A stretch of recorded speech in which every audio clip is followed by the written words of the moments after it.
In this video, I'm going to be very vulnerable, open, and honest. I go into my past, I go into controversies, and I also debunk very serious lies about me, including by involving the police, legal teams, and extensive research. It will get uncomfortable.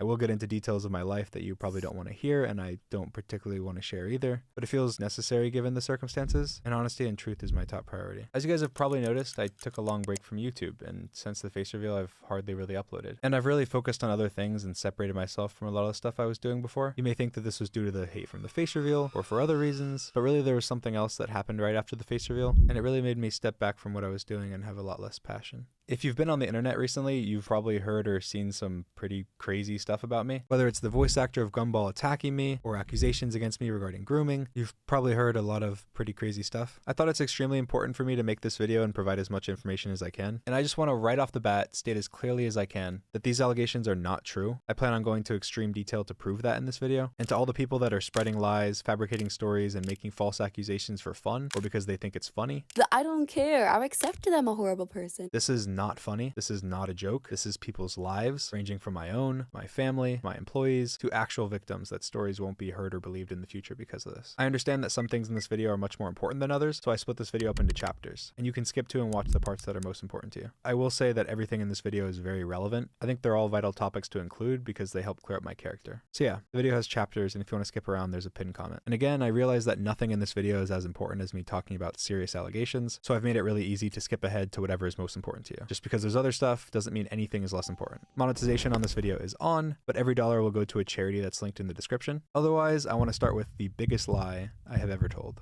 The face leak photo was me. Of course, it's from when I was really young and I've lost a lot of weight since then, and it wasn't at all representative of what I look like now, but it was me. Obviously, I said many times that it wasn't, and a lot of people have and still do use that against me to say that I'm dishonest, but the reason I lied about that is because of the face reveal. I'd been planning the face reveal for years. I sacrificed so much by staying inside and avoiding cameras for so long. I mean, I had covers on all my windows, and even to go to the dentist, I left hiding in the back of a car and went to a different state. Yes, I was paranoid. I wasn't gonna let anyone take that moment away from me. Whatever I had to do to make sure that moment was suspenseful and exciting, I'm sure I would have done. And if anything, the face leak photo probably ended up creating more suspense and excitement to see if I was lying or if I actually looked like the leaked picture. Now, of course, there was a lot of personal information attached to the leaked picture, how it was found, where it was leaked from, so that definitely contributed to why I lied about it. I didn't lie because I was ugly or because I was overweight or anything like that. And every time I talked about the leaked picture, I always mentioned that I struggled with my weight in the past and that it's disheartening to see people make fun of the poor kid for that, which obviously I was the poor kid. And I think that's something I'm willing to admit now because I face revealed. I'm not risking that big moment anymore. And I also feel much more comfortable about my personal information and how I look and so on. The day the face leak was posted, I was playing a Minecraft tournament and someone called the SWAT team on me. Dream is AFK. I'm clear here.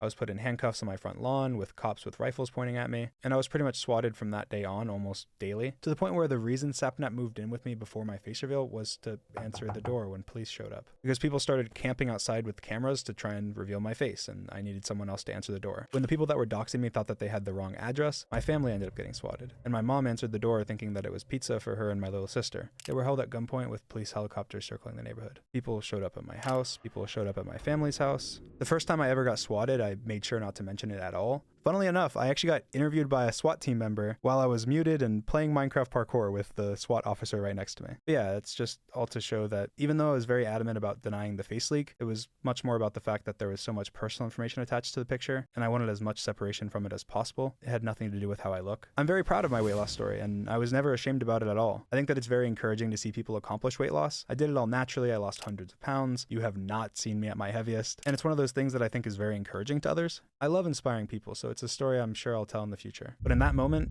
it was not the right time to tell it. I feel like right now it's still kind of uncomfortable to talk about it, but it's annoying seeing the same damn picture. So here's some other pictures of me from before I lost weight, just so there's more variety. Now moving on to one of the most talked about controversies, the cheating scandal. I'm gonna be pretty concise with this one because it's been covered a million times and most of you are probably pretty sick of hearing about it, but it's still really important to talk about. It's one of the most frequent reasons people point to as to why not to trust me. I did unintentionally cheat on a speedrun that I officially submitted to the leaderboards in 2020, and the speedrun mods were completely in the right for taking it down. I was using a disallowed mod for about a week on my live streams when a new version of Minecraft came out, and I was unaware that this mod existed. When I was defending myself, I didn't know that I'd been using the mod, and it's a really complicated and lengthy explanation of how it's very reasonable that I didn't didn't know that I had the mod, so I can't go into that here. A lot of people say that it's impossible that I wouldn't have known that I was so lucky, but those people don't realize that it was a little bit of luck over a very long period of time, and not a lot of luck at once. It was actually only uncovered by a cheater themselves, who later got exposed for doing that same thing in the past. Yes, that's right, Mine Crevenger, the very same person that first publicly exposed Dream for cheating in his runs, has just been caught cheating himself. And not only cheating once, but cheating multiple world records over a span of more than 2 years. I was defending myself so confidently publicly because me and a developer had already considered and ruled out the possibility that I could have been using a mod. Carl Jobst, a very well-respected YouTuber that also investigates speedruns, made a video going into all the details. It's over an hour long. If you'd like to watch it to understand how that could happen and all the supporting evidence around it, you can. He is very critical of me in it, but here's his short conclusion that backs up what I'm saying from after his thorough investigation. In conjunction with all of the evidence I've seen, I believe the essence of what Dream was claiming in his paste bin was probably true. In my opinion, it is definitely more likely that he really didn't know his drop rates and barter rates were modified. Was it intentional? And I do believe that it probably wasn't. He did a lot of research and interviewed a lot of people to come to that conclusion. He interviewed the mod team, me, developers, and a lot more. He even said something afterwards that applies to a lot of the situations I'm going to talk about today, so I'm going to go ahead and play that clip too. In one breath, people will complain that Dream is a liar, and then in the next, spout made-up assumptions that couldn't be further from the truth. It seems like everyone is lying everywhere.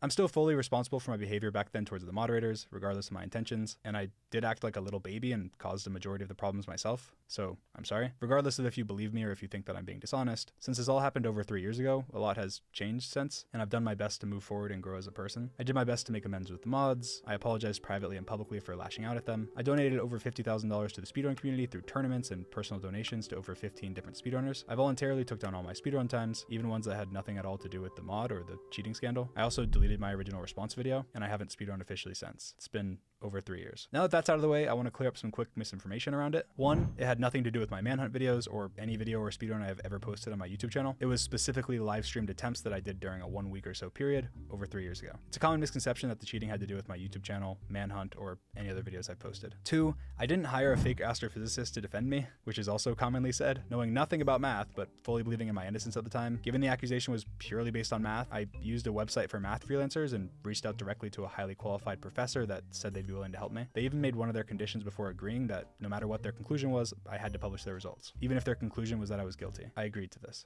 Dream briefly explained the situation, and the expert agreed to help. The expert provided Dream with a few terms, one of them being that Dream post the results no matter the outcome. Obviously, their report ended up getting ripped to shreds, but I had no idea that would be the case. I knew absolutely nothing about math, and I fully believed in my innocence. So when a highly qualified third party was agreeing with me, it made me even more confident and bold. There was many factors as to why the report ended up being bad, partially due to the public pressure and it being rushed, partially due to them not knowing as much about Minecraft as the mod team did, but regardless, I didn't bribe or make up a fake astrophysicist, which is something people frequently say. The speedrun mod team and many other parties independently verified their credentials and the fact that they exist. I also put way more information in the description on this, just for transparency's sake, including proof about the professor, all of my emails to them, and even screenshots of messages that I never provided in the past. I think that's really important to clear up because it's used very, very frequently to say, if he will go as far as to make up a fake astrophysicist to lie, how far will he go with other lies? And I would just like to point out that even though I didn't lie, lying about a Minecraft speedrun is very different than lying about very serious allegations.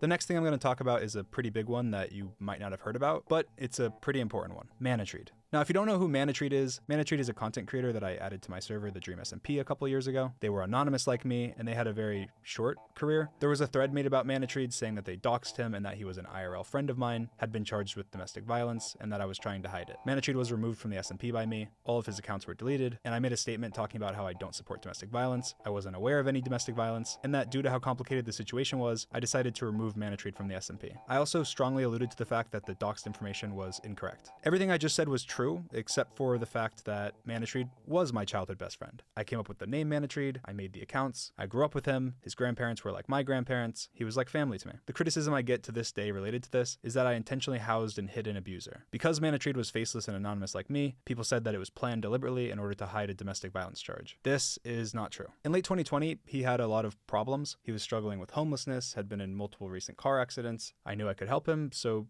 I did. I offered him a place to stay, I paid for his groceries and gas for a while, and eventually I came up with the idea to add him to my server. He was my childhood friend, I I trusted him, and he wasn't a risk. I was anonymous, so obviously if I wanted to play games with him, his identity couldn't be known, or it would leak my identity. Whenever the thread first came out saying that Manatreed abused his girlfriend, I responded emotionally, calling people gullible, because I didn't believe that someone I had known for so long and grew up with could do anything like that. And at the time, although no one knew, he lived with me in Sapnet, so it seemed crazy that he could somehow hide it from us. I jumped to the gun and reacted emotionally. Only later did I properly look into everything, and I apologize. After I confronted Manatreed in real life, he claimed that he wasn't an abuser, that he had just had an altercation with another guy, and that his ex-girlfriend got in the middle of it. He claimed that he never hit her, that he had just caught her cheating and was fighting the guy that she was cheating with, that the cops got called, and that he got arrested. This is just what he said. This altercation would have taken place around a year before he moved in with us, and I had no knowledge of it. People thought that domestic violence took place when he lived with us because my address was on a court document of his, but that was far after when he was on probation and had to tell the court where he currently lived. He also lied to us and told us that he was on probation for smoking weed in order to not have us question anything suspicious related to it. Even though he claimed to me that he wasn't abusive to anyone, I couldn't just take him for his word, and so I did research myself. I reached out to his ex-girlfriend and talked to her about it all. She wouldn't really say that much. She said to give Manatreed the best wishes for his future, and that his mistakes were behind her, and that she just wanted to be left alone online. I don't want to push her for information, so because of that, I didn't feel comfortable having Manatreed on the Dream SMP anymore. I didn't have full confidence that he was being honest with me because he had already lied to me, and I was also still faceless and really didn't want to have to dox myself to explain the situation. I decided the best idea would just be to remove him from the server. I had created all of the accounts, so I completely shut them down and removed his access. That meant that there was absolutely no risk that, even if he was lying, he would ever cause future harm because of me. Unfortunately, this wasn't a cut and dry situation. This was one of my childhood best friends that had always treated me with kindness and had lied to me in Sapnet. And unfortunately, due to all of this, I have no contact with him and lost someone that was like family to me. I'll never know the exact truth behind everything. The person that I knew was kind, generous, and compassionate, and I never would have added him to the server if I thought he was anything otherwise. But what I do know is that, other than my initial crude response, I stand by my actions. I think that I navigated a really complex situation the best that I could. I got rid of any risk, supported a victim, made it clear that I didn't support domestic violence, even to the detriment of one of my oldest friendships. I completely understand people that don't know my side of this situation, assuming that this makes me a liar and that it's obvious that I was covering up wrongdoing. I even had creators that thought this until they talked to me about it. It's not unreasonable at all, and that's why I figured I had to talk about it in this video, even if it is personal and uncomfortable.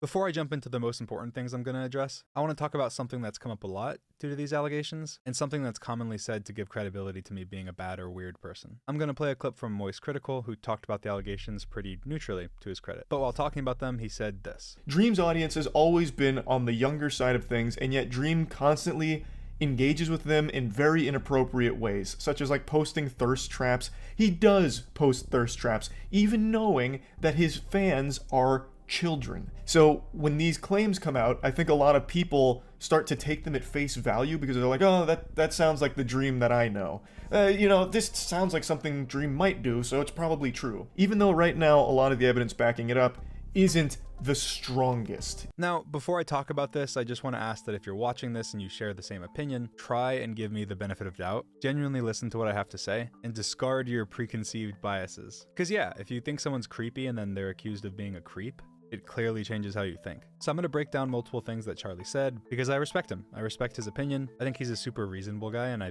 think he's an awesome content creator. One of the things that he said is that I post creepy pictures and thirst traps. He does post thirst traps. That's the first thing I'm going to talk about. Uniquely, because I didn't reveal my face until last year, I can actually pretty reasonably show you every photo and video of myself that I've ever posted on the internet. So they're going to start scrolling by now in a completely random order. While you watch, it's important to note that what you post on something like Snapchat is very different than something you'd post on Instagram or Twitter. Snapchat runs ads every 5 or 6 photos and encourages you to post upwards of 100 photos or videos a day to have the most growth and make the most money. They only last 24 hours like an Instagram story. So on Snapchat, you kind of just spam anything. So for me, it's silly filters, my cat, whatever food I'm eating that day, I get a haircut. Because of that, it's much easier to take one silly photo from Snapchat out of context and make it out to be something that it's not. On top of that, there's a lot of fake accounts that I think people fall for all the time. They post thirst trap captions using my photos, and with how many likes they get, there's a lot of people that casually scroll Twitter and think their posts are mine. There's one specific one that was extremely popular and verified before it was suspended. It posted tweets like this, and this, and this.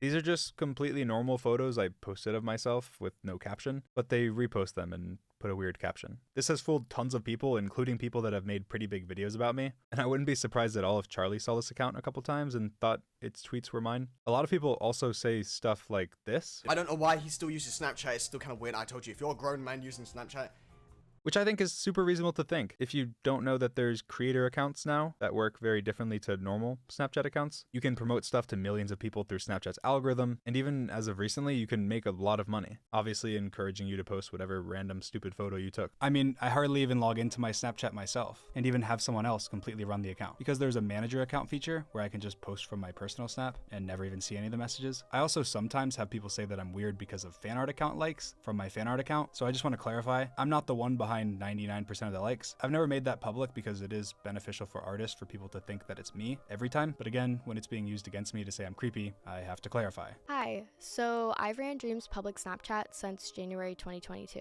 There's nothing weird and he doesn't really even log into it. I also run his fan art account and have been since January 2022 as well. I'm good friends with Dream and the Dream team, so he thought I'd be a good pick to run it. I mostly just like and retweet art. I'm banished from replying. Sometimes people will call him creepy for stupid stuff that I've liked, and I've never really taken it seriously because I just think what's being depicted in the art is funny to me, like DNF kissing art or something, because I'm their friend and it makes me laugh. It just happens to be really good art. But when it's being used to say that Dream is creepy or weird, I feel really bad because he's definitely not. There's been times that he's messaged me and told me to unlike something or asked why I was on a DNF liking spree. And he's definitely a silly guy, but people shouldn't use me liking art that I found funny or just thought was impressive artistically against him. I can still be more careful about what's liked on the account though, and I also can re-clarify my boundaries, which I do at the end of this video. But I will just say here that I've never supported not safe for work art of minors or from minors. I think that that's weird and gross, and I clarify my boundaries on myself later in the video, but generally it's just I don't want anything weird drawn of me. I also later have the person who used to run the account back in 2020 say something as well. But yeah, like 1 out of every 1,000 Snapchats I post, people end up spreading and making fun of, which is fine, of course, but it's when it's made out to be weird that it's disingenuous. Now that's not to say that I'm posting the exact same thing as everyone else, or that what I'm posting isn't different than other people. It definitely is. I was faceless for a very long time, never took pictures of myself, and had no social media before YouTube. So you're seeing literally my first time ever taking pictures, and I am just a little goofy. Again, it's fine to make fun of, like some of these pictures are stupid, but using them as evidence that I'm weird or making them out to be weird just isn't fair. I don't really take myself seriously. I don't think I'm super attractive. I don't think I'm super funny. I think a lot of people misunderstand some of the things that I post that are satire. A lot of my videos before I did Minecraft challenges were satire videos, and I still post a lot of satire. A perfect example of this is my unface reveal. I posted a video on my channel where I unrevealed my face. It's a satire video. I have my 2 best friends burst down my door, tell me that I'm ugly and to put my mask back on, which I agree with, make a professional mask, and then go through the McDonald's drive-thru with it on, while saying that I'm never taking it off ever again. The number of people that took this seriously was in the tens of millions. People see the headline, assume that sounds like something that cringe guy would do, and then it's history. And the same thing happens with my TikToks. Like almost my entire TikTok page is sarcastic, but every now and then, someone will take a TikTok of mine completely seriously. Like, I posted a video of me with the Chad filter on and said no filter right after the face reveal. I made a TikTok where I take off the mask and use an ugly filter. Another TikTok where I make fun of the face leak photo, or many other sarcastic posts. But then I post a TikTok where I'm in a Walmart wearing my mask, and people take it so seriously. I get tons of hate, and it said how cringe it is that I would go shopping in my mask, that it's pathetic that I'm trying to hide my face after I already revealed it. Or I post a TikTok where I sing one of my songs, say no auto-tune, and then kiss the camera. And it's that I'm trying to be hot or think I'm such an amazing singer, instead of that I'm self-aware and playing into the cringe. I didn't watch that and go, ah, you are so cool. You are such an amazing singer and you're also hot. Like, it's not serious. Yes, I do post cringy stuff sometimes, and I'm not trying to say that I've never been cringy, or that you can't make fun of content that is intentionally cringy, but I've never posted anything that you could remotely say is a thirst trap, or inappropriate for my audience, because as you can see, in the context of all these other photos I've posted, it's not honest to single out one weird Snapchat out of context of the thousands I spam, and then say that I post creepy photos. But yeah, like one photo I posted was heavily spread as a thirst trap by parody accounts, and it's this. I'm supposed to be dead. It's definitely not a thirst trap, but it's not like I was sending it to somebody and being weird. I was just spamming photos on my public story. Oh no, George Not Found is giving him the Schlopperson. Oh no. Oh no. Like, yeah, it's goofy. It was not a thirst trap. I posted 1 or 2 photos with my shirt off ever, and this one's because I thought it was cool to see my hair comb back since it's always forward, and you can't even see me or my body. There's also this monstrosity that's frequently shared. Like, this is a gross photo. I look terrible. This is not a thirst trap. This is a terrible photo. This is just disgusting. I was just spamming photos, didn't think much of it, and posted it. And now it will haunt me until the end of time. I'm cringy and being serious when I make satire posts. I'm full of myself when I post a normal photo. I'm gross when I post a bad photo. I'm weird when I post a silly photo. It's just people assuming the worst or just not knowing who I am, which I guess is fair. So yeah, that's what I have to say about the thirst traps thing. But obviously that's just photos. Now in terms of other stuff, I've definitely had my opinions morph over time, especially since I've face revealed and actually got to meet fans in person. But we can still talk about some old stuff that people frequently use to say that I'm weird. First of all, me calling my fan base kittens. Now, this was a stupid tweet. If I could go back, never would have tweeted it. I completely understand that without knowing my intentions or what I actually meant, it could seem super weird. The whole Discord kittens meme wasn't as big yet, and I just tweet so much, I just wasn't really thinking. It came out horribly, and I will never live this down. It is still something that my friends make fun of me for to this day. I was just trying to explain that when I say I love my audience, I don't mean it in the same way that I love my friends or my family. That I mean it in the way that I love dogs, even though I don't know every dog personally. I can still say I love dogs. I should not have said kittens, but it's not what I meant. It was a stupid tweet. I've tweeted tens of thousands of times the last few years. It wasn't my brightest moment, but it also wasn't me trying to be weird or going kittens. It was just an analogy that I regret using. Another point of evidence towards the Dream is Weird narrative was me quote unquote selling my baby pictures. In 2022, my merch company sold a flash drive that was Dream themed. It was going to be sold empty, and then my mom and my dad, who help run my merch company, had the idea to put some random stuff onto the drive, so it felt more unique. I thought it was a cool idea. The content on the drive wasn't what was being sold. It was the slap wristband flash drive itself. We added some drafts of books I wrote from when I was a teenager, some memes, some old Minecraft screenshots of me and my friends, some notes and emails from teachers talking about me being rebellious in middle school,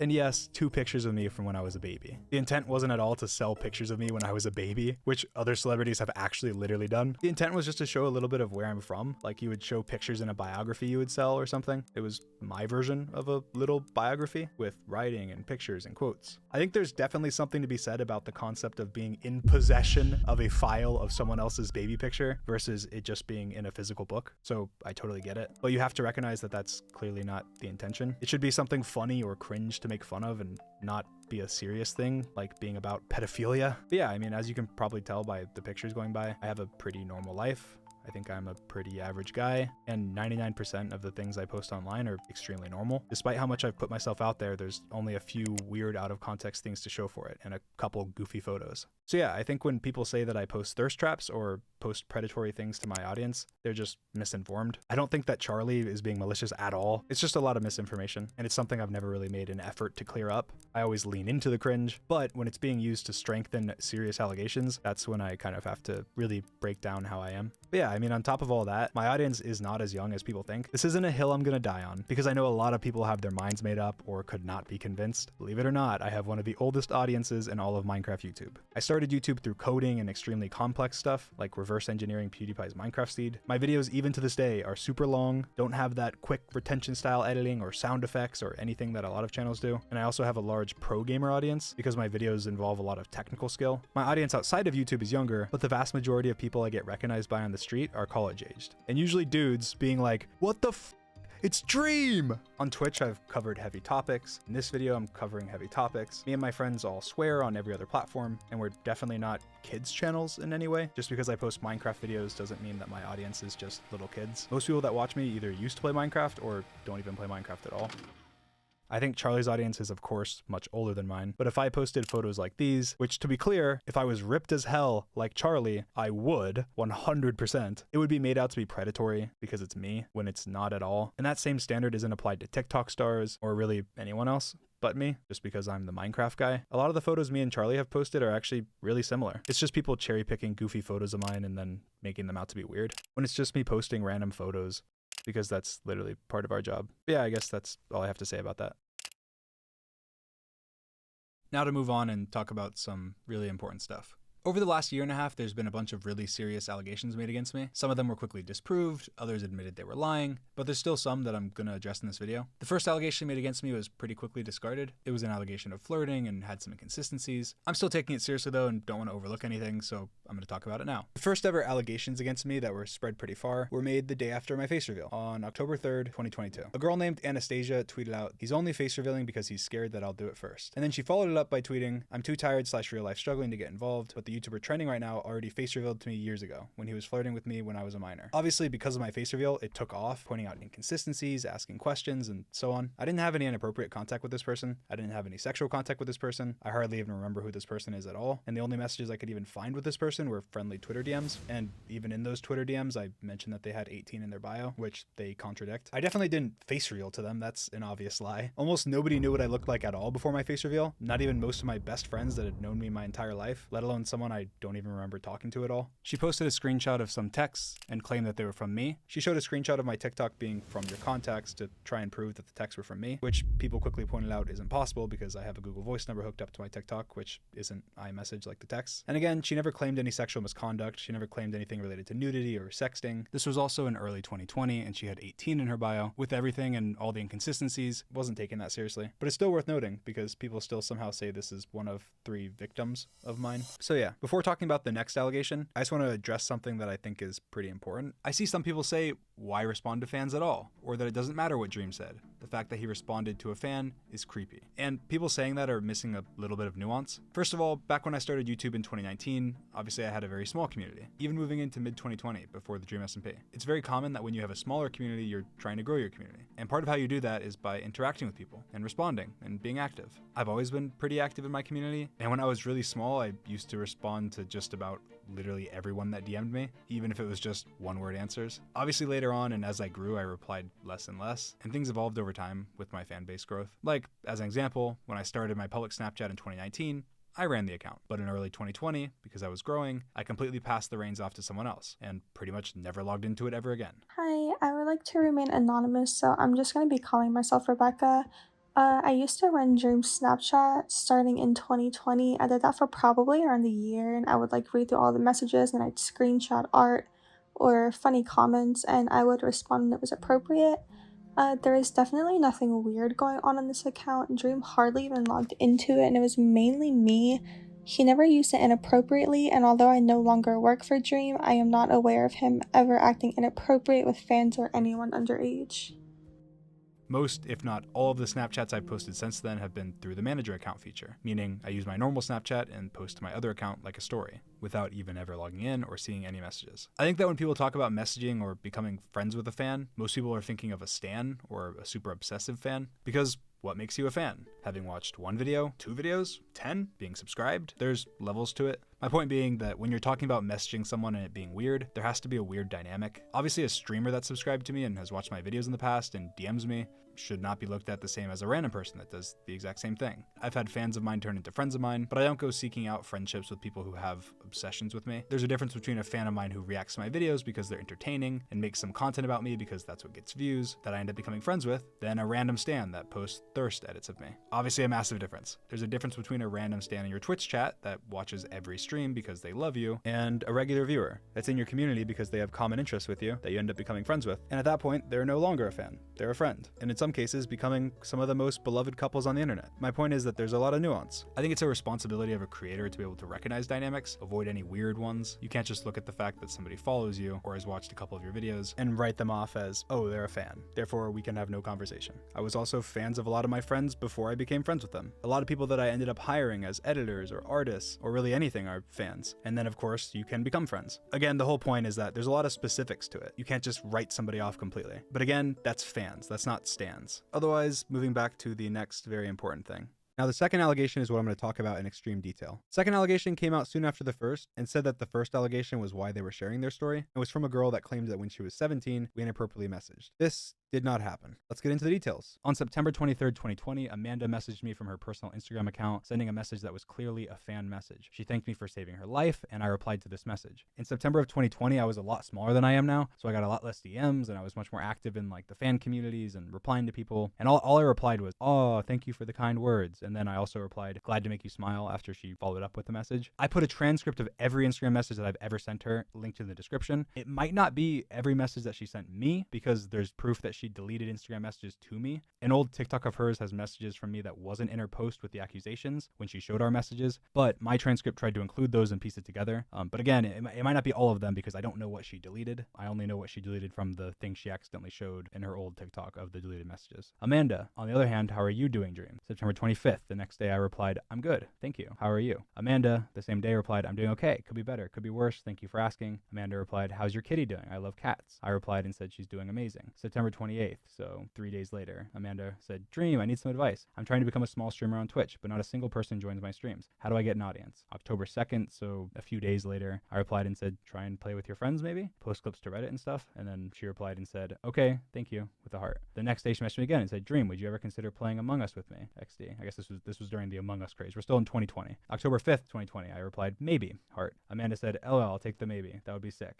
I didn't reply. This is a month and a little bit later. Amanda said, hi, Dream. And then she sent another message that was deleted after she made the allegations. We don't know what it was. We only know the last couple characters. And again, we only know it exists because she messed up and included it in an old TikTok of hers. And then I replied and later and said, hi.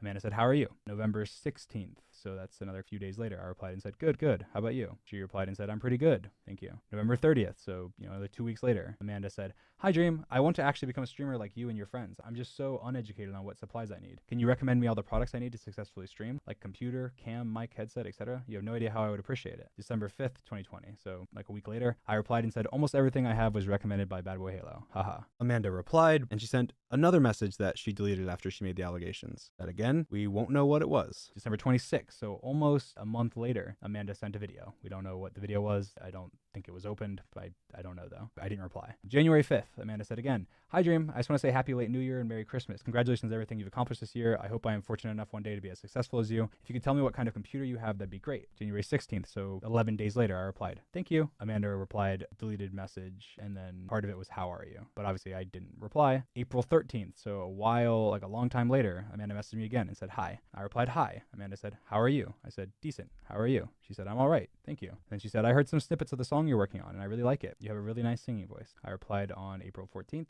Thank you. So that was the next day. She said, you're welcome. And then December 26th, so that was like a long time later, she messaged me and said, Merry late Christmas, heart. I didn't reply.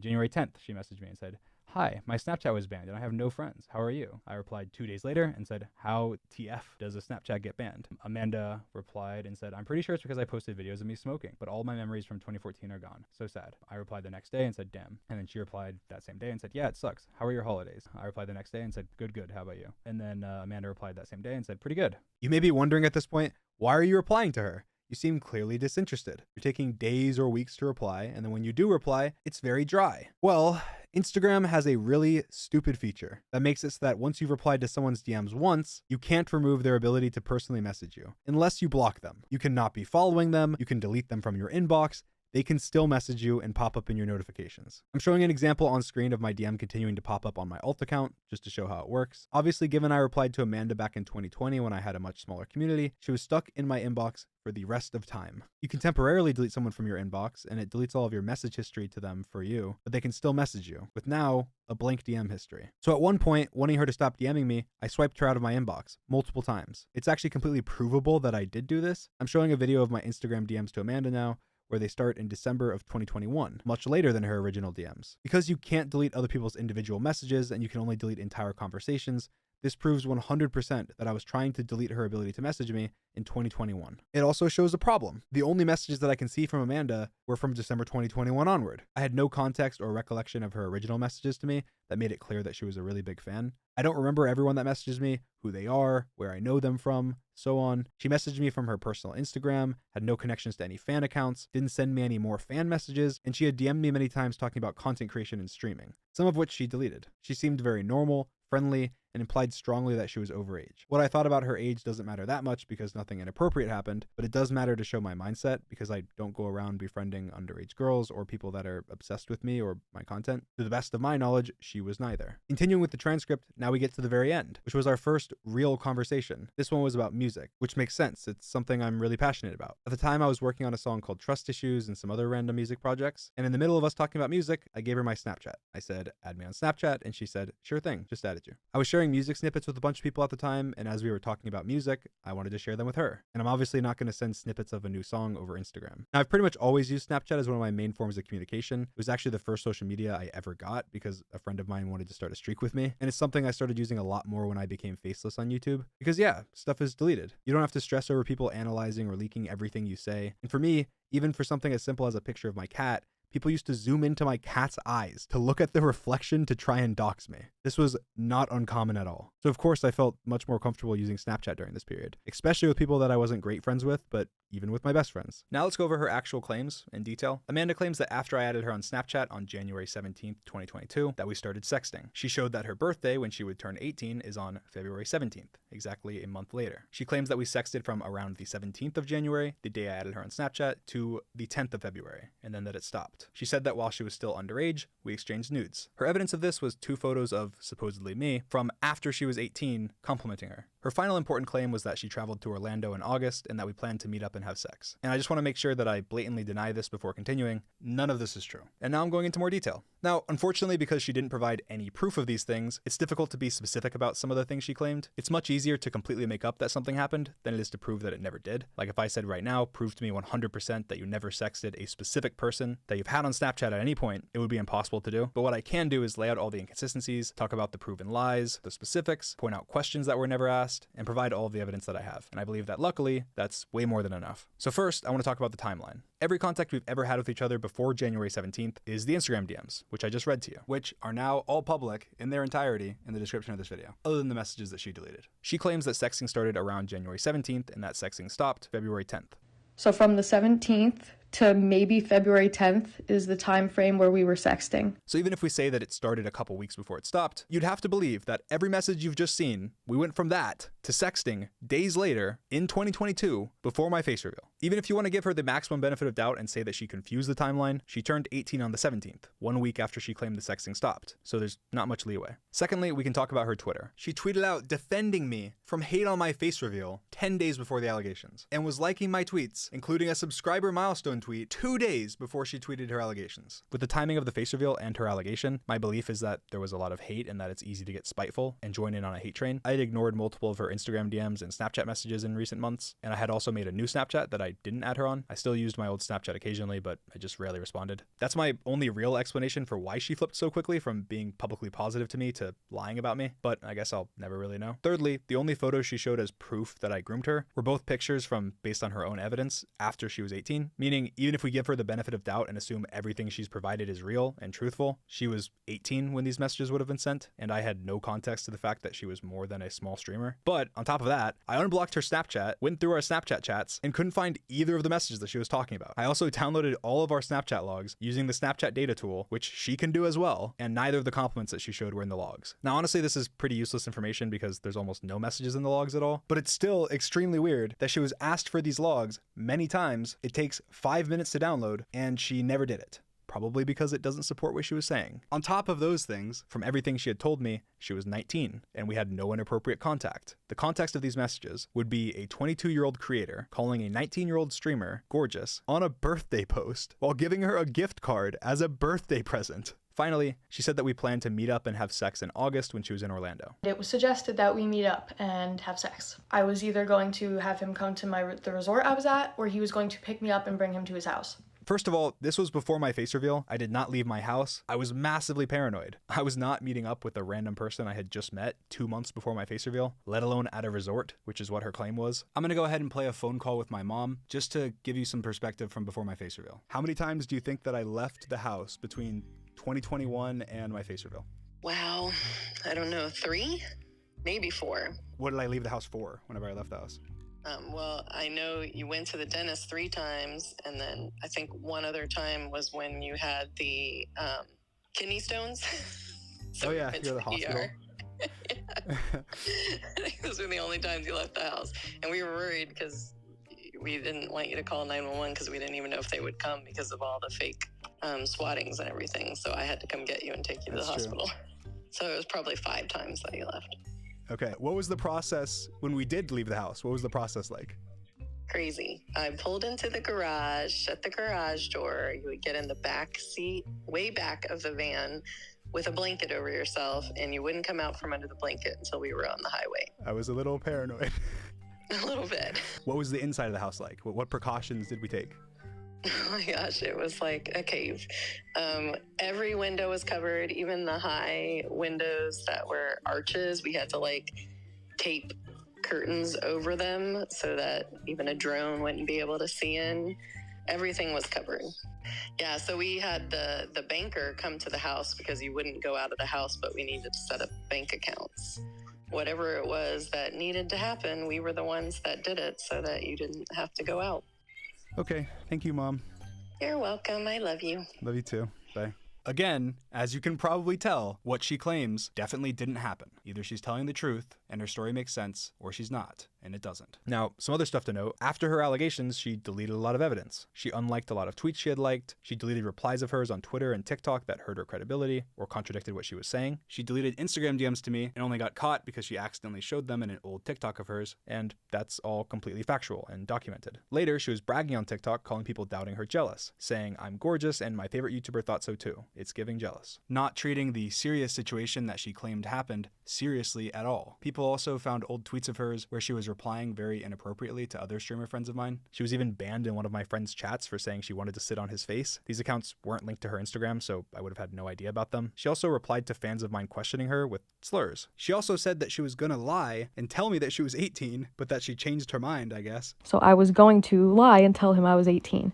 She said she would provide proof of the fact that she told me she was 17 and that I still sexted her tomorrow. But I didn't, and that proof will come out tomorrow. And guess what? She never posted proof, because this never happened. She tweeted out thanking people for all the support and claimed at the end that I deleted our DMs, right as she tweeted this. And specifically said, my end too, which means her DMs too. Well, I just want to point out that this is impossible. There's not a single mainstream social media platform that lets you delete both people's messages. And we only had each other on Instagram and Snapchat, where you can't do that on either. She claimed that she was laughing and was going to prove people wrong with pictures of my penis, to which, again, never happened. Lastly, she tweeted saying that she's getting the law involved and going to the police. Said she's going to put me in jail unless I confess. She said she would provide more evidence. She didn't. She said she would upload her Snapchat logs. She didn't. She said she would sue me. She didn't. And now I'm making this video. She provided absolutely no proof for any of her claims and said that she didn't have any because she wanted her favorite YouTuber to trust her, which could be a completely valid argument, except the pictures that she posted were from a second phone, meaning there was no risk of me knowing. She was taking pictures of compliments from a second phone, but has no evidence of anything sexual, has no evidence of us planning to meet up and have sex, apparently from after these pictures were secretly taken, has no evidence of a singular inappropriate message from me or her, or even anything at all that isn't a story reply from Snapchat's story page of all your friends. What's more likely? She happens to have no evidence of anything she's claiming, even from things she claimed happened after she was taking pictures secretly using a second phone, or she doesn't have any evidence because it didn't happen. She factually deleted and hid messages. She factually lied about me deleting messages that I didn't. She called people doubting her jealous of her, was banned from streamers' chats before this for posting sexual things, and she lied about having specific pieces of evidence that she never provided because they don't exist. If she's willing to factually lie, cover up, and hide things, how can you trust anything else she says as being representative of the truth? Lastly, once again, she said she was going to take legal action. She then tweeted a picture of the inside of a police station and also said she'll come back with more evidence, to be patient, that it's a process, and that it could be days. And that's her last tweet. It's been almost a year and a half now. Obviously, nothing happened. I waited and waited. Then I got impatient, so I asked my legal team to look more into it. They got all of her information, and after filing many requests, they couldn't find anything. So, annoyed and still impatient, I asked them to get more specific. And after a lot of digging, my legal team was able to track down exactly where this picture is from based on the colors of the walls, the cameras, and a plaque outside the door.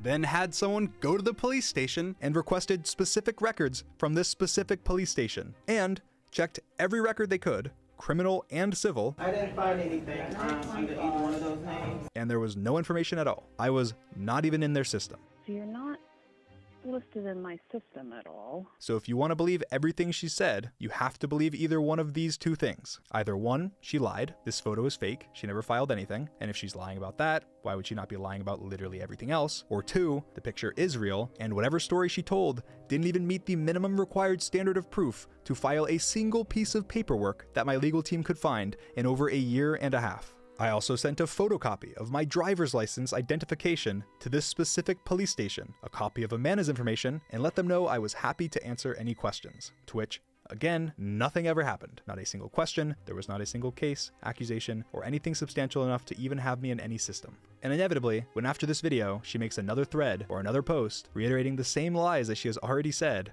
or promising even more things that she never follows through on, go to the police or sue me. The standard of proof for you suing me is only proving that it's more likely than not that you're telling the truth. 51%. Come take my money. But she won't. Because if she does, they're not going to treat it like it's Twitter. She's going to have to address all the lies. She's going to have to address all the inconsistencies. She's going to have to address her weird comments, her false promises, her character, and most importantly, be held accountable in her real life for what she's saying. This isn't online drama. This is real life stuff. There are real victims that have been manipulated, abused, and taken advantage of. Amanda, you are hurting actual victims. You are diminishing the very real trauma that victims of grooming and abuse have gone through. You are making it harder for real victims of abuse to come forward. You are not a victim. You are not doing a good thing. No matter how terrible you think I am, or that the ends justify the means, you are hurting victims. Just in case this video isn't enough for you to realize that, check your mailbox. And that's all I have to say about these allegations.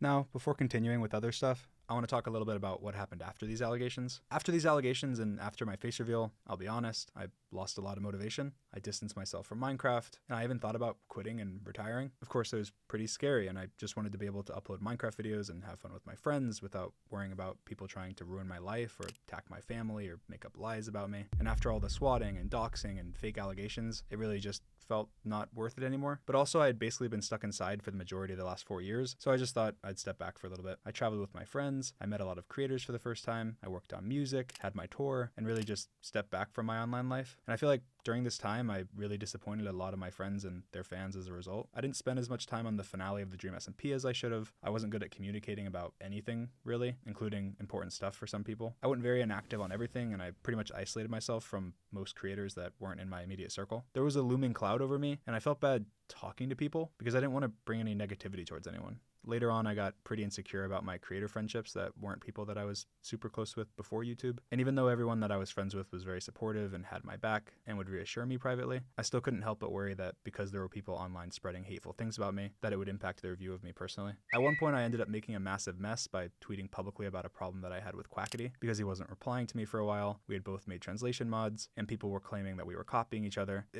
It was just a mess. I was 100% wrong with taking anything public. Anything that can be handled in private should be handled in private, and I've always had that belief. So the way that I handled it was totally screwed up even by my own standards. It was completely driven by fear and insecurity over my friendships, and it was not something that Quackity deserved at all. If Quackity didn't want to reply to me about it or wanted to ignore it, that was entirely within his right to do, especially given the awkward circumstances of everything. I'm extremely proud of everything Quackity has done with his project, the QSMP, and genuinely he did it way better than I ever could have. It's incredible, and everyone really should go check it out. I should have focused completely on the good that came from it all and not let myself get stuck on trying to work something out as friends when he seemed perfectly fine working on his own thing with his own community. Again, there's a lot of things that can explain my mindset, but at the end of the day, I'm sorry to Quackity and his community for creating unnecessary drama, and I hope that people can try and understand my mindset, where I was coming from, and that even if it doesn't seem like it, it's all from a place of love and care for my friends and the community. It was just an emotional time, and I made a mistake. After that, obviously even more time passed, and again, there was nothing new with the allegation. There was no updates. I talked to a lot of people for updated advice, lawyers, PR people, people with experience, and everyone told me that it's in my best interest to stay quiet. As time went on, I disagreed more and more and decided that I was going to respond against their advice. So during a live stream, I mentioned that I was going to respond soon and talked about the allegation a little bit. And of course, after this, clips of what I said were taken out of context. People were spreading far and wide that I admitted to grooming and a lot of other really impactful lies. And of course, because of this, a lot of people on Twitter took it as an opportunity to joke about me being a pedophile. And one of those people was named Nicholas Cantu. If you don't know who that is, he's the voice actor for Gumball, Diego from Dora, and one of the turtles in Teenage Mutant Ninja Turtles. I had a terrible experience in real life with this person, so I replied to him talking about it and defending myself, and this situation blew up. I don't think I've ever gotten more hate in my life. September 23rd, I went to a friend of mine's birthday party in Austin, Texas. When I showed up, Nicholas Cantu was there. He was already drunk and was drinking. He was being very aggressive to me throughout the night. I didn't know him. This was my first time ever meeting him, and we were not friends. Eventually, while on FaceTime to show his friends, he hit me out of nowhere. Again, this was my first time ever meeting him. I was there for another hour or so, and then when leaving the party, everyone decided to Uber together because it was late and there wasn't many of us there. Nicholas ended up in the front seat of the Uber that I was in, despite my apprehension. I thought, what's the worst that could happen? It's an Uber ride. and there's other people there, so I wasn't worried. Little did I know, he ended up dropping his phone out of the Uber window in the middle of the highway, and after he got out to look for it, the police showed up and stopped him from looking because it was dangerous and dark. Eventually, the Uber driver convinced Nicholas to leave. Well, I want to promise you that I'm sober, so if you guys want to conduct a sobriety test. Hey, look, hey, we're about to head out. And after we left, the Uber driver was trying to give advice to Nicholas on the police, telling him that he could have been arrested, and Nicholas did not like what he had to say. You're retarded, you're Down syndrome, I don't give a how far did you go in your education? Who cares? Of course, I started to get involved and argue with Nick, defending the Uber driver, and Nick did not like that at all. Either you're gonna be paralyzed or you're gonna be dead. Like, I'm serious. Okay, man. And he was saying this, of course, after he had already assaulted me. While this was all happening, one of the other two people in the car with me that I also just met that night was recording him. He was aware of this, and he was actually the one that asked to be recorded. Thanks for recording, by the way. How long is this? But yeah, this YouTube video is gonna be nuts. Subscribe to the Kanzu Network. Tune your sets right there.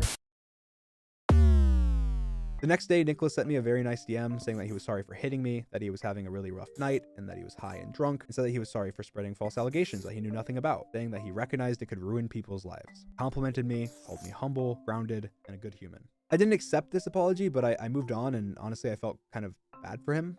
I recognized that he was once a child actor, and I feel like there's a lot of bad stuff in that industry, so I felt a little bit of sympathy. I hoped he would just learn from the mistakes he made that night and move on. But then, of course, Nicholas started tweeting, spreading the same lies about me that he had already apologized for spreading and recognized could ruin people's lives. He was also wishing death upon me publicly in Twitter replies, and that's when I realized it wasn't just one bad night, and people needed to know about this. After I shared my experiences with him, he denied everything. He DM'd me saying I was lying, saying that if there wasn't video proof, it's all lies. He tweeted denying it all, which he deleted. And then he tweeted lying more about the situation, but also admitting to some stuff while underplaying it. He blatantly lied about the fact that he tipped the Uber driver when he didn't. He blatantly lied about me sending unsolicited dick pics to people. He also deleted that tweet almost immediately after. He blatantly lied about the reason he hit me and claimed I called the girl a whore and got slapped for it, which again was later recanted, but not after millions of people had already seen those lies. Nicholas tried DMing one of the people that was in the Uber that night with us to try and get them on his side as a witness. That caused the person, who I didn't know at all, to message me and tell me that they had videos of him being horrible from that night and that they don't like that he's pretending to be innocent. I asked them if they'd be willing to send me the videos so I could back up my story since he was denying it and lying, and they told me that he was threatening them to make sure they didn't give me the videos. After I ended up finally getting the videos, I posted them. I needed to defend myself against the lies that he was telling and wanted to share the proof. I also posted screenshots of texts between me and the Uber driver, confirming that he had blatantly lied and didn't even tip the Uber driver. After I posted this, Nicholas went silent, deleted his tweets, and hasn't said anything publicly since. People still think that I lied and faked the Uber driver's text, or many other lies that were falsely spread by Nicholas or other people online. So I got in contact with the Uber driver from that night, I interviewed him, and I'll let him speak for himself to help clear some things up.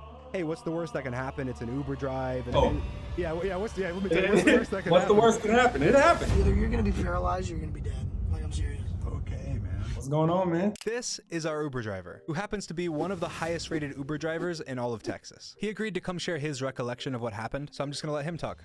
When I picked you guys up, you know, he had a lot of energy. He was wild, like putting his head outside filming. The phone dropped out of the car. When the cop showed up, the cop came up to the car at first and was talking to him. And the way that he was speaking to the cop, he was speaking like down on the cop. And I'm like, man, like, you need to be quiet because you're gonna go to jail if you keep talking to the cops like that. As soon as I said that, not even 20 seconds, the cop came and he was like, you get out the car, you're going to jail. I'm trying to save you from going to jail because I don't want nobody to go to jail, period. He kept saying something about like IQ, like he felt like he was better. And I was like, nobody cares about your IQ. There's a lot of people with high IQs in jail right now. So what are you gonna tell him? You're gonna talk to him and say that you're a child star while you're in jail? So I was like, I'm trying to help you out. I don't want you to go to jail, even after you're acting crazy and wild, which most Uber drivers would have left you. You never said anything negative towards him while he was saying all this stuff. Majority of the stuff didn't make it on the tape. I think he was going through a lot of other things besides just being drunk. And the thing is, it doesn't really matter what he was on, what he was going through, the way he was acting, it was unacceptable. 50 or 60%, I may be wrong about the number, but something like that of all violence has alcohol in it. So if that was the case, all these people would be getting away with it. Like y'all kept saying, I'm sorry, like we just met him. You're gonna be forgotten like the dust in the sand when you're in the Sahara and there's 100 million, 1,000 billion sand particles. You're gonna be one of those, and I'm gonna be a statue erected in gold. Yeah, he went all into the Egyptian king and the like. He's real creative. Yeah, did he ever tip you anything? No, that was another lie. Well, I don't know why he said that. And you know what? At the end of the day, it doesn't even matter about the tip or anything like that. Don't say it if you're not going to do it. And don't say it at all. I wasn't begging you guys for a tip or anything like that. Man, it was an eventful night. I don't know why a lot of people think that you were the one that was doing all these things and making all this stuff up and you wanted to do all this. I was like, he was the one that was trying to stop everything the most.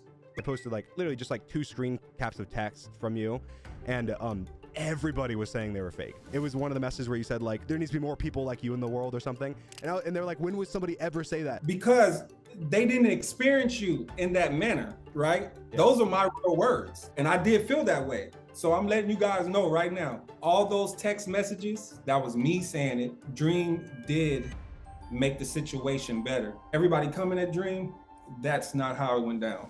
It was nothing like that. And now you're telling me how you got hit, and it showed me who you are. The first impression of somebody is the lasting impression. And you were nothing but respectful since you got in the vehicle.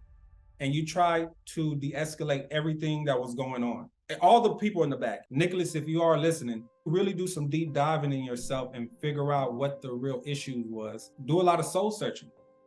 Because you are intelligent, because I could tell some of your comebacks and what were you saying, but the way you were acting was more of a cry for help. Whatever you're going through, you got to fight and you got to get some help. Don't fight other people, fight what you're going through. At the end of the day, I know we all make bad decisions and we have to learn the lesson from it. And this was just a bad decision that you made, and just learn from it. And all the different YouTubers and all the different people that were commenting about the situation, I do understand the entertainment part of it, right? And it's just seen a lot of memes and everything, but I was reading a lot of comments. He was saying this, or he was saying that, or it doesn't make sense. All that stuff doesn't mean anything if you were not there. It's just speculation. And if somebody older is trying to help you guys out, my advice is for you guys to listen. That's it. That's all you have to do. But you don't have to be negative towards them. And we have to stick together because there's so many things that keep us apart, right? Just like if you look at it, it's the Dream and the voice for Gumball. How about you and Nicholas have a sit down with me? We talk all the issues and all the problems out, and we can show people how bringing things together from a negative to a positive. And that was, see how that spreads. It's in the universe. Amazing, man. Well, thank you so much. I really appreciate you coming on. I posted a longer version of this interview on my second channel if you'd like more context. We talked for a long time. Now, before I show you the most insane, hair loss inducing mayhem I have ever seen on Twitter that took place after I posted this video of him, I need to reiterate a couple facts. 1, I just met Nicholas. He was already drunk when I met him. 2, the party was not my party. I did not provide alcohol to anyone. 3, I did not know how old Nicholas was. And here's a video of what Nicholas said after I found out his age and critiqued him for drinking in front of the cops. Why are you a narc pedophile? 4, I was not the one recording, and I only posted the video because he was lying and saying unless there's video proof, it didn't happen. So yeah, now that that's clarified, enjoy.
As you can see, it got insane. Tweets doxing me and my friends and family got tens of thousands of likes. I have never seen that in my life. So I just want to talk very briefly about how serious doxing and swatting can be. It's a common thing for people to say that I don't think doxing is serious. In a clip that got a lot of attention from a stream of mine a while ago, I said that if you have 7 followers on Twitter, you shouldn't stress over being doxed. I don't stand by that, and I didn't mean to minimize doxing at all. I had just said before that if you dox people, you are not a part of my community, that I don't support you, and that it's disgusting. It can happen to to anyone and it can be serious to anyone. I was just trying to make the point that it's less likely to happen to somebody that's smaller because people have less reasons to target them, and that if they were targeted, they had less reason to actually follow through on anything. But it's just not something that I should have said or something I should have explained, as it made it seem like I was supporting doxing when I just wasn't at all. I have always said that doxing is extremely serious, swatting is extremely serious, and I don't think people even realize how serious. It's not just haha funny, send a pizza to someone's house. It's attempted identity theft for my family members and friends, credit cards being signed up for in people's names, fans or people who dislike you showing up at your house or your family's house to try and break in, trackers being put on your family members' cars, people showing up at your little sister's job, SWAT teams being called to you in your family members' houses, bomb threats and the FBI having to make sure you're okay, people calling your 80-year-old grandma pretending to be you and terrorizing her. That's all stuff that has happened to me, my family, and my friends. They're not hypotheticals. This isn't just that you don't like Dream. It's not just me whose life you're putting at risk and who you're harassing. You're going after an 80-year-old woman who has done nothing to you. It's not just me you're hurting when you make up lies or spread horrible things. It's the 50 employees I have who also have families and lives. It's all of my friends and anyone that's ever been associated with me. It's my family, my grandparents, and most importantly, actual victims who have gone through traumatic things. And that's not even talking about the stuff that hasn't happened to me, but has happened to other people. Pets and people being shot by police officers during swattings. People breaking in with a gun to kill a YouTuber they don't like. It's incredibly serious and it's not okay. That wasn't even the end of the craziness though. That was the beginning. Because then, during the midst of all the Nicholas drama, someone tweeted out this, accusing me of sexting a 16/17-year-old girl named Jamie. Because I was currently the internet punching bag, and it was proof that the punching was justifiable, it was spread very quickly, without a lot of questions being asked. Before I break it down, I want to immediately say that this is not true. I did not groom anyone, I did not groom Jamie, and I would never be inappropriate with someone underaged. When they posted this allegation, attached was a video. That, of course, went viral. It was a video from another phone of a Snapchat being opened, supposedly from Dream, that had moaning in the background and a very sexual caption. This is the clip in its entirety without audio.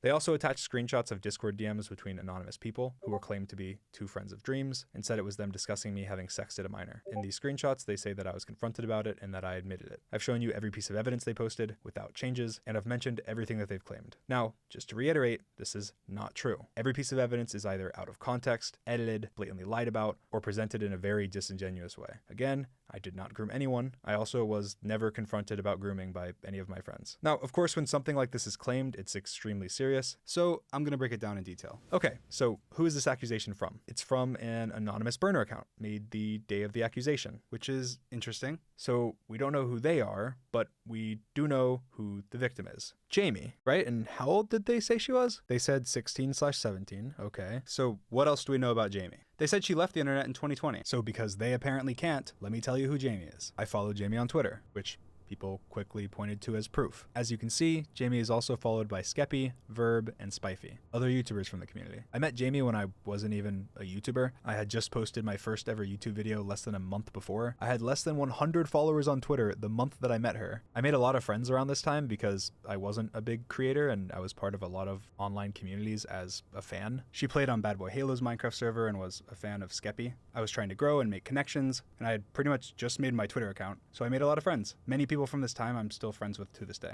People claiming that me following her is proof that I sexed underage fans or groomed her at all is ridiculous. These claims are completely false. They were right about her age. She's 21 now, so she would have been around 17 4 years ago. That's about the only correct thing they said this entire time. Like, remember they said she quit the internet in 2020 as a convenient way to excuse any questions about her? Well, she didn't. She liked a tweet from last month, actively tweeted all of 2022, and she changed her bio and Twitter account name when this happened, just wanting to be left alone? That's interesting. And she actually tweeted saying she only privated her account because some of her IRL friends were finding it and she didn't want them to. I wonder why they lied about that. Maybe because the person who's claiming this doesn't know Jamie, doesn't know anything about Jamie, doesn't know me, doesn't know anything about me, and is being malicious and making up whatever they can to end my career. Let's talk about some other stuff. They also said they posted the videos with permission, which of course makes the videos seem much more real. Well, it's apparently me, and I didn't give them permission, and it's apparently sent to Jamie, and she didn't give them permission. She quit the internet. She couldn't have. They even critiqued Moist Critical for his video, saying how terrible it was, claiming that I admitted that the Snapchats were real, which I never did. In their original tweet, they notably say, when she had her age in her bio, which seems oddly specific, just to remove the few people that would say, well, what if he didn't know her age? When even in their own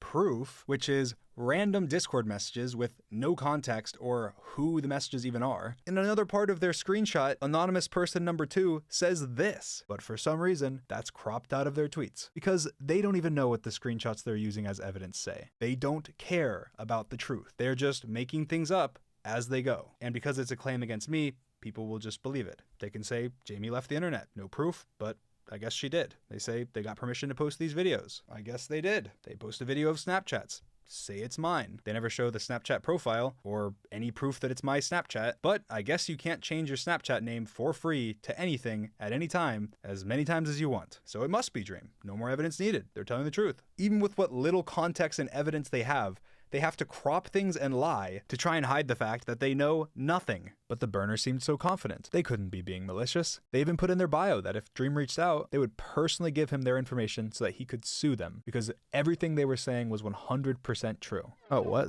That's not in their bio anymore? That's weird. I wonder why they removed that. They did reveal who they got the original screenshots from. So let's see what that person has to say and why the burner was so confident in their claims. Quote, I don't know Jamie. I've never known her. I've never had a private or a public interaction with her at all, unquote. Wow, seems like they have a whole lot of information. So I reached out to them to try and find anything that I could find to find out what this was even about, because I've never been confronted by one of my friends for grooming, and I've never groomed anybody. So I found out who was anonymous in these messages, and let's hear what they have to say. These screenshots are extremely out of context and used disingenuously to tell a story about Dream that isn't true at all. I haven't spoken to Dream in a very long time, but to my knowledge he has not interacted with underage fans inappropriately or in any way that could be considered grooming. These DMs were posted by the burner without my permission and without ever contacting me beforehand. They were sent to the burner by a vulnerable person that was upset and being taken advantage of while under the influence of alcohol. I want to be anonymous and stay completely out of this because all of the terrible stuff I've seen happen to everyone mentioned on both sides is very scary. This conversation was private in my life and no one deserves to have their personal life dug through because of anonymous people making false claims without knowledge or context about anything they're saying. This person was not involved at all and did not consent to anything. Now, if you're a little confused, I am too. This is a burner account making up things. Their story makes no sense. Okay, so let's just summarize this. This allegation is not from a victim. It is from an anonymous Twitter account that was made the same day as the allegation. This anonymous person claims that I groomed a girl named Jamie. They did not ever contact Jamie.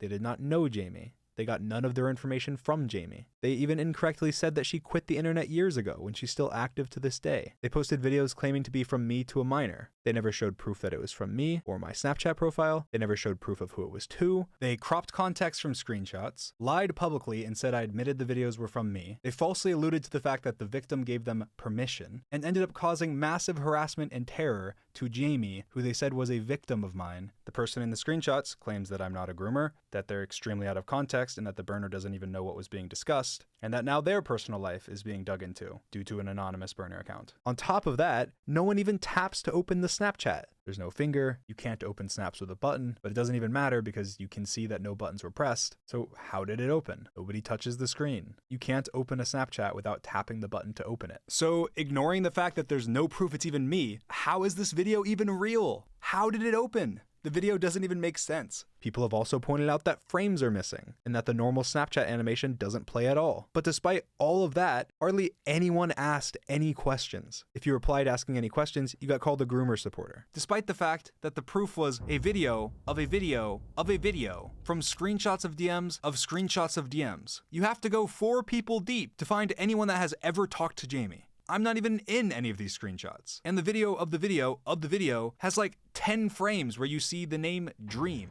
Most people spreading this did 0 research. But wait, they reported me. They even reached out to the Orange County Police, my local police. They put it in writing, put their name on it, and solidify that their claims are correct.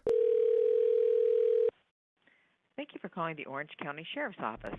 To continue in English, press 1. To continue in Spanish. My name is...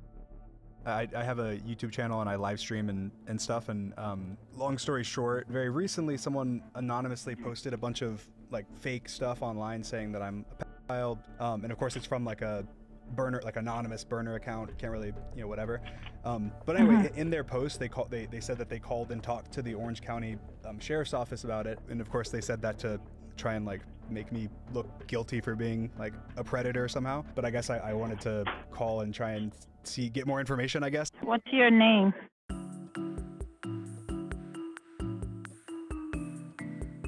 People are there, they're slandering you. There's nothing, and this is we have a very broad database. Nothing, no interaction. I did last name, last name, nothing. Zero, nada. So there's nothing. No reports been made. Reports, anything?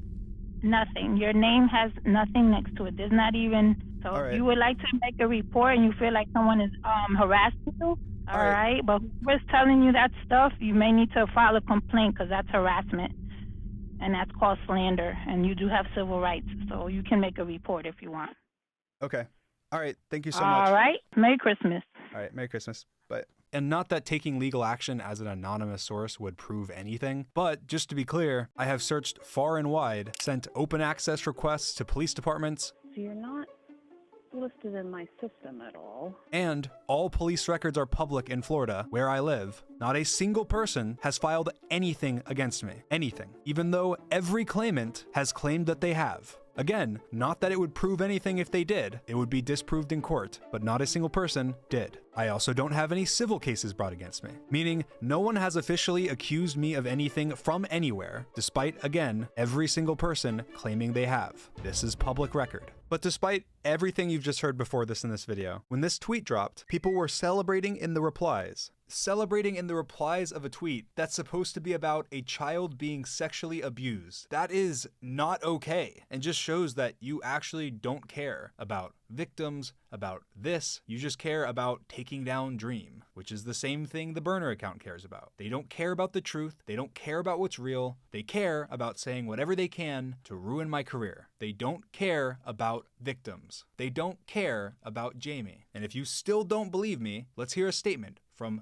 Jamie herself, who seemed terrified, didn't want anything affecting her real life, wasn't a victim before, but is now, due to all the harassment and people spreading sexual things about her without her knowledge or consent. My name is Jamie. I want to make it very clear that I was never groomed. I definitely am not a victim of Dream. I don't know how or why people are using my name and information without having ever asked me if any of it's true. Everything claiming to be about me was posted without my consent. Leave me alone. I want nothing to do with this. I have been getting harassed by people, either saying I'm looking for attention or digging through my life trying to confirm things I want nothing to do with. Leave me alone.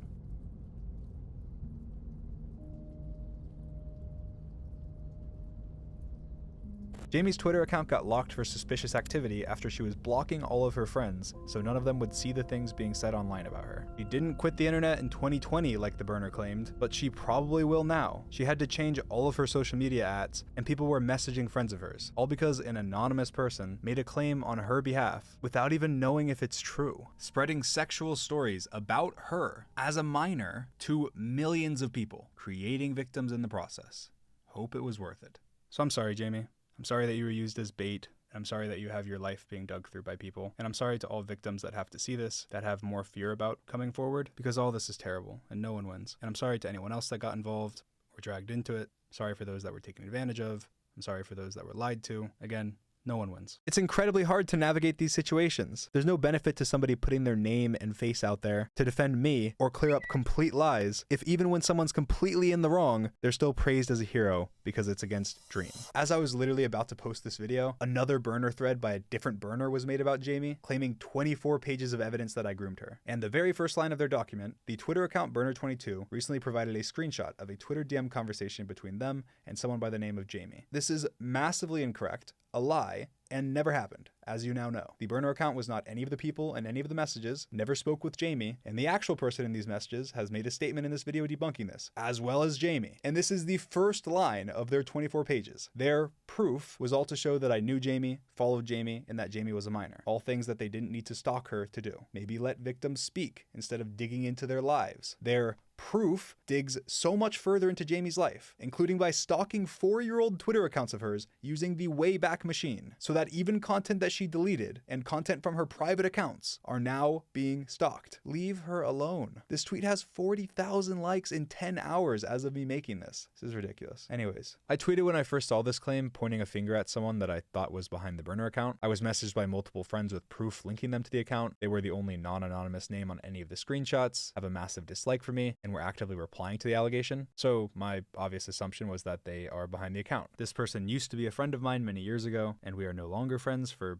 unrelated reasons. They claimed since that their only involvement was that when they were drunk and having a manic episode, that they sent some screenshots of stuff into a group chat with people that were asking them questions. They claimed that they have no other involvement. They said they don't know where the videos are from, that videos were never sent to her, and that the screenshots in her DMs were pictures and not actually videos. She claims that she did not send the screenshots, claiming that I groomed anybody, and that she had nothing to do with them being posted by the anonymous burner account. Now, if this is true, which I can assume it is, it's just another horrible thing the burner account did, taking advantage of a drunk person who was not having a good time and using their past with me to try and get dirt on me is just ridiculous. Now, I don't know who's behind the burner account, because it's an anonymous account. And unfortunately, they removed the thing from their bio that said they'd tell me who they are so I could sue them. But regardless, my original tweets were worded poorly and people read into them, including her, and thought that I was claiming that the videos were real, but that I sent them to her. The screen recordings in my screenshot were from after the allegations were made, so I don't know how I would mean that. I only posted screenshots of her screen recording my chats to show that she was actively collecting information, but I see how if you don't know the dates, or really anything, then you could think that.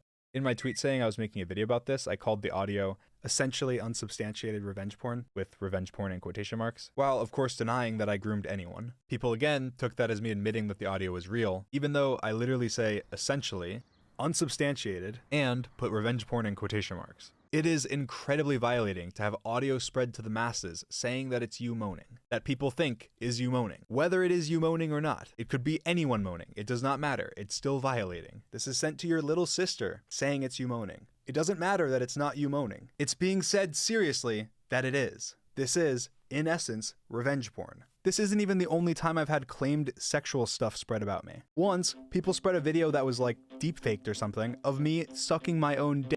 It obviously wasn't me, but so many people thought it was, which even caused some YouTubers to make videos like this. You guys know I've never been the biggest fan of the YouTuber Dream, but I have always had respect for him as a person. That ends today. Dream sucked his own dick. You know, I thought this was some sort of joke, and then I saw the reply. Was a video of Dream sucking his erect penis.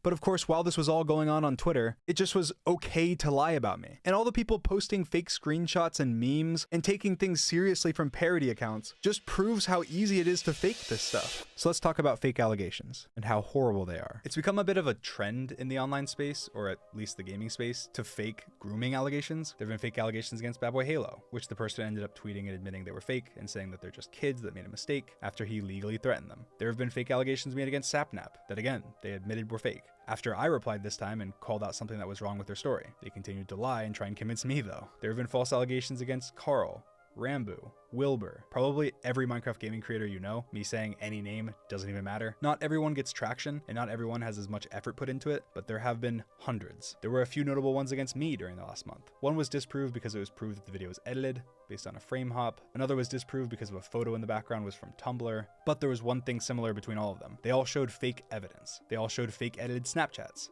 They all showed fake edited pictures or videos. And that is scary. But sometimes they didn't even need evidence. Someone tweeted out that I wasn't working on my video, that I was actually out meeting a fan I met when they were 16 at a bar, and that I got stood up and laughed at by everyone. And this just didn't even happen, but you don't even need any proof. It was Thanksgiving and I was charging my car by my grandparents' house, and I went to a non-alcoholic bar and played ping pong and was never stood up by anybody. They can just make up whatever they want and rudely take secret pictures of me, and people will believe it. This is crazy stalker behavior. They even said that I was the most ass ping pong player in the place when I was undefeated. They even had to lie and slander my ping pong record. And then of course, parody accounts are tweeting images like this one, faking me DMing them and threatening them legally, or lots of other stuff. And again, this just shows how easy it is to fake stuff, especially when you're a burner account that has no accountability. One of the people that made the fake allegations even tweeted that I can't sue them, that they're anonymous and on a VPN after they were caught. People will take a claim with almost no evidence and run with it and ruin people's lives, hundreds of jobs, families, not even just when it's me. It may only be a trend in the Minecraft space right now, but it won't be that way for long. Okay, XQC, I know you're probably watching this. I want you to address this. What do you have to say for yourself? It's irrefutable proof. Look, here it is on a second phone. Prove to me you didn't send me this video.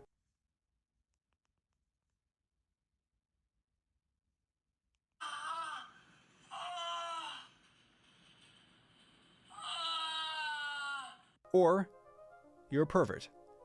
Forever. And everyone watching this will now know it. Or Pokimane, you've been getting some hate for your cookie prices recently. And I don't mean to expose you, but you did say this to me. And I think that's disgusting. What do you have to say for yourself? What more proof do you need? I also have the cookies she sent me and a signed note from her. This is irrefutable evidence. You get the point. I made all of those pieces of evidence in 10 minutes with only free programs. What's stopping anyone from going and making a fresh account, faking evidence, and then accusing a person they hate of something vile? Be careful what you believe and ask questions. Believing real victims is important, but not believing fake victims is very important to real victims too. As for my conclusion on this video, I have a couple things to say. First of all, I just want to recognize that I'm probably in this position because of myself. The people that made these claims undoubtedly had unhealthy parasocial relationships with me, and that's why it's gotten to this point. I want to and will do anything I can to denounce this. My view on fans has shifted slowly over time, jumping massively when I face revealed and actually got to meet fans in person, which made things much more real and massively changed my perspective. I think it's incredibly unhealthy to be obsessive with someone, and I also think that it's clear to anyone that's stepping back and looking at these situations that people obsessively hate me and are making up lies about me, which is also because of parasocialness. Parasocial love turned to parasocial hate. And I have no doubt that the anonymous people making these fake allegations were once big fans of mine. I grew up being a massive fan of football, and I had jerseys of my favorite players and was very passionate, so I've always related to stands in that way, but my passion never turned to obsession, and I never truly realized how serious it can get, even sometimes when people were literally telling me.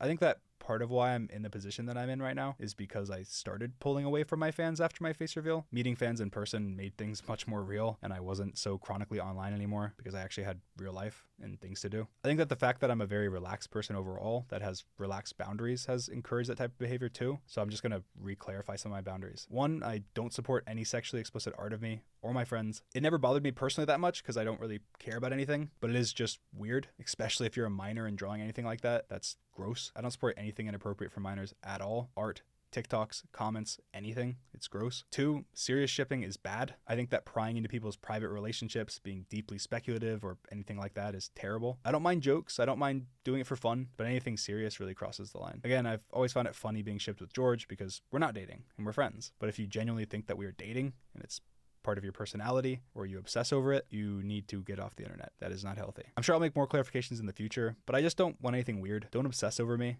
or my friends. I deleted a video called Stands on my second channel that I made a while ago that I don't necessarily view the same way now. That doesn't mean that I don't appreciate you as a fan, but again, just be normal. Be the passionate fan, not the stalker obsessive fan. I've already had people with access to all of my accounts for a long time, but I will be slightly changing how I use my accounts now. At the end of the day, I do just want to make Minecraft content and have fun with my friends. That's it. That's all. Because of that, I've been a bit of a detriment to myself by arguing on Twitter or getting into petty drama that I don't need to. So because of that, I'm just not going to be using Twitter anymore. I'm going to have someone run my Twitter and post tweets promoting my content. I'll still tweet non-promotional stuff, just with it being positive only and going through multiple people. And I don't want anyone that's a fan of mine to take anything super negative away from this video or think about things in a really sad way. I want to be positive, and that's one of my favorite things about having a community at all, spreading positivity and love. So try and be positive. Say something nice today. Do something nice today. I don't want to keep letting this cloud loom over my head though, so I'm just going to move on. I don't plan on making any more statements, and I don't plan on talking about this anymore. This is it. I just want to focus on making the best content that I can. So that's what I'm going to do. I have tons of Minecraft content that I've been working on, and I'm super excited to put it out there. Pretty crazy. And I've been working on some stuff for over a year now. I don't want to throw the excitement away. And again, this was by far the biggest reason for my inactivity. So Minecraft Dream will be coming back full force, stepping away from Twitter, and just focusing on putting out awesome Minecraft videos like I used to do. So yeah, I appreciate everyone that watched this video all the way through. I'm sure it was a roller coaster. There's tons of links and information as well in the description. I also posted multiple videos on my second channel. See you guys soon.